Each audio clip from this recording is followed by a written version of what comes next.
Benim ismim Selim de Beytiler. Barkın familyasından ikilemim.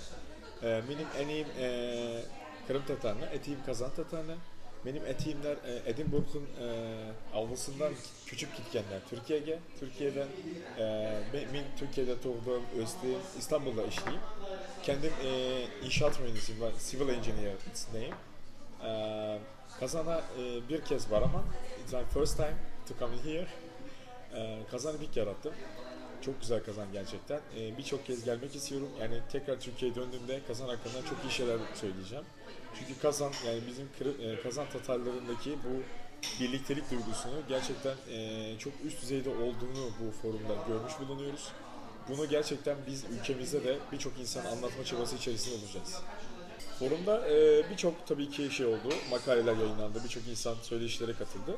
Ben Min Tatarca Söyleşen kısmında yer aldım. Diğerleri hakkında bir fikrim yok fakat Min Tatarca Söyleşen'de orada yapılan sunumlar oldukça etkili olduğunu düşünüyorum. Fakat sunumlardaki kullanılan dilin Rusça olması sebebiyle biz Rus dilini kendi ülkemizde bilmiyoruz. Dolayısıyla çok fazla anlama şansımız olmadı.